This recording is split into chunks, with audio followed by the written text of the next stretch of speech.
Good evening. There was anger and bitterness at the State Theatre tonight when union pressure forced the cancellation of Melbourne's biggest opera event of the year.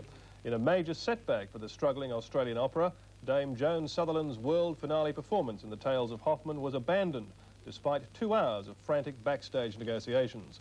Brian Schrader reports on the dramatic aftermath of tonight's industrial action by stagehands.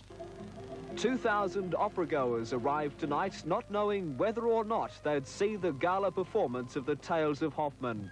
Many had paid up to $100 to see Dame Joan Sutherland in her first Melbourne performance in 4 years. They waited in a blackened theatre as frantic talks went on between the stagehands, the Australian Opera and the Arts Centre. But by 8:15, all efforts to stage the show had failed. We're about to be told that the performance is not taking place. The audience was enraged. Well, I'm terribly disappointed as I flew down from Sydney for the performance. Well, I'm really quite disgusted, and I'm sure a lot of other people are. It's an opera I very much like and was looking forward to seeing Joan Sutherland sing again. Came all the way from the United States to see this, and it's cancelled. I think it's ridiculous. There was a mad rush to the theatre foyer as patrons queued to get a $5 refund on their programmes. There's no word yet on refunds for their tickets. So a night at the opera has turned into a disaster for theatregoers, but it could be much more than that. Some patrons suggest it set Victoria's reputation as an arts centre back many years. Brian Schrader, Eyewitness News. Doctors at Sydney's St Vincent's Hospital are conducting another heart transplant operation tonight, their second in 24 hours. The patient is a 34-year-old Sydney man who's been suffering from the killer cardiomyopathy condition. The life and death operation is expected to continue for another 2 hours. Meanwhile, Australia's youngest heart transplant patient, 10-year-old Nicole Bowden of Wollongong, is in a critical but stable condition after her surgery early this morning. Doctors say Nicole's condition deteriorated so drastically through the night they were unable to wait for a child's heart to become available. An adult-sized heart had to be used when it was apparent time was running out. Doctors agreed it was her only chance. Even as Nicole was brought into the operating theatre, her diseased heart actually stopped beating. She was immediately placed on support systems until the operation was completed just 2 hours ago. Nicole's parents, who yesterday made the plea for a donor heart, are tonight at St Vincent's. Nicole's condition is said to be critical but stable. Sandra Odoricio, Eyewitness News. Petrol prices are shooting through the roof. A litre of gas jumped by more than 7 cents at some service stations today, and by tomorrow, a litre could cost as much as 55 cents. Mike Tankard reports the skyrocketing prices are due to an increase in the wholesale petrol granted yesterday. Some service station owners wasted no time in upping their prices today, while others were still discounting. This is the top price around Melbourne today, but by tomorrow we could be paying as much as 52.9 cents a litre for petrol. And by next week, well, who knows?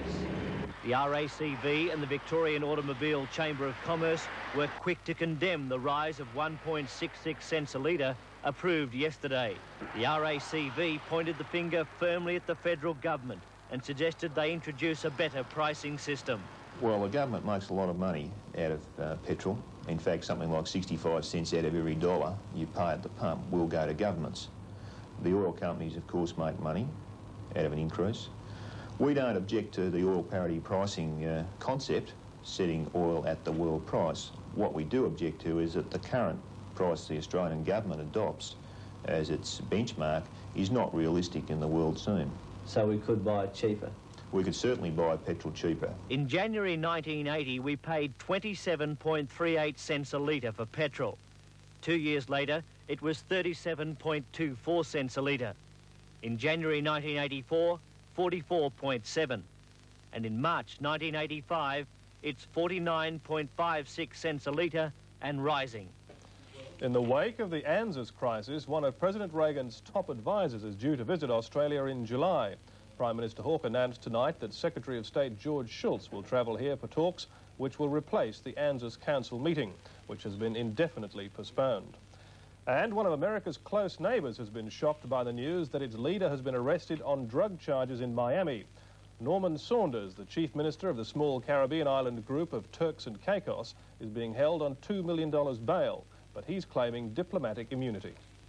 After a night in jail, the Chief Minister of Turks and Caicos, Norman Saunders, and the others arrested with him on drug charges came to court in Miami in chains, trying to hide their faces.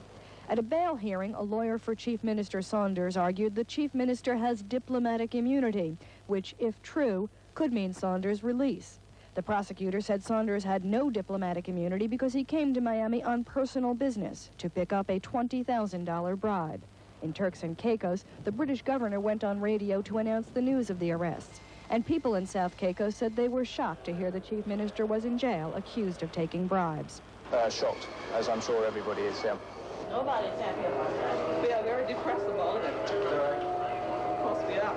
Even though we know that there's been a drug problem in Grand Turk through Colombia in past years, but you don't associate it with the heads of government. Unless Chief Minister Saunders is granted diplomatic immunity, it isn't likely he'll be back in Turks and Caicos soon.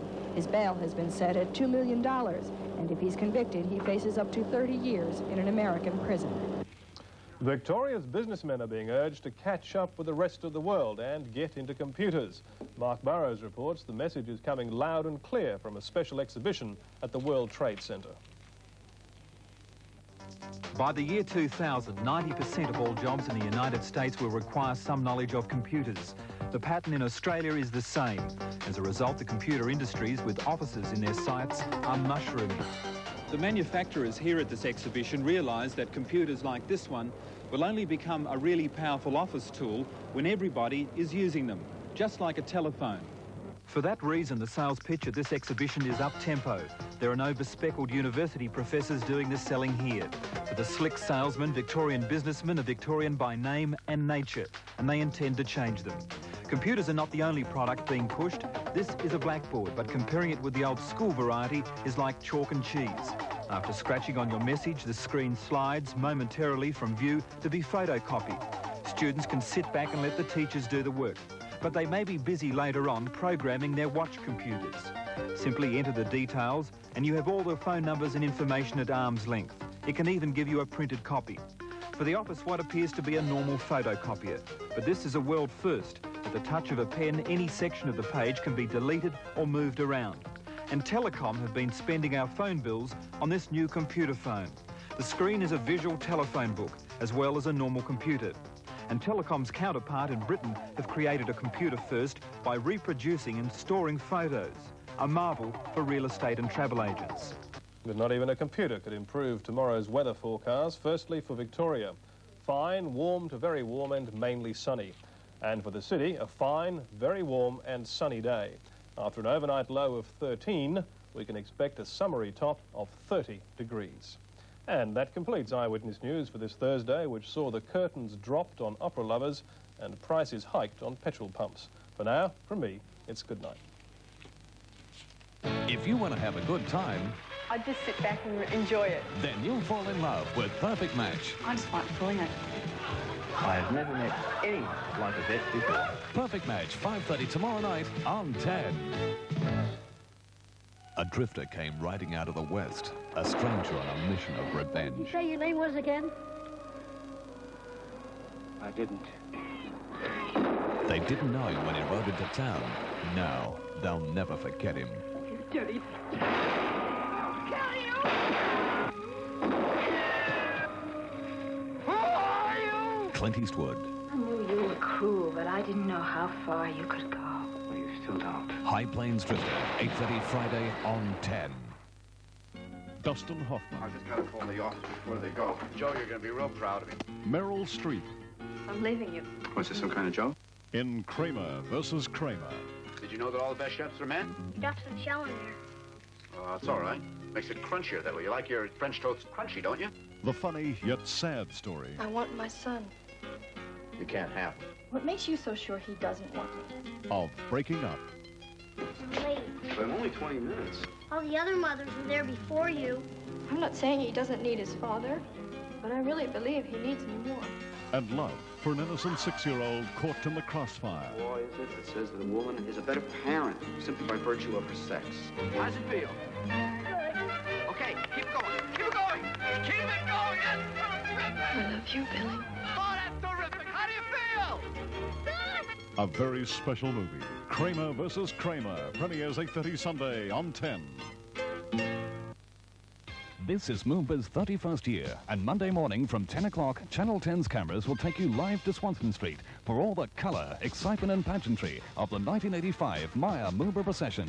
Led by the King of Moomba, Molly Meldrum, this year's procession promises to be the biggest and best ever, with a cavalcade of floats, clowns, marching girls, bands and vintage cars, all gathering to make this a day for all the family. The 1985 Maya Moomba procession, a true gala event, live 10 o'clock Monday on Channel 10.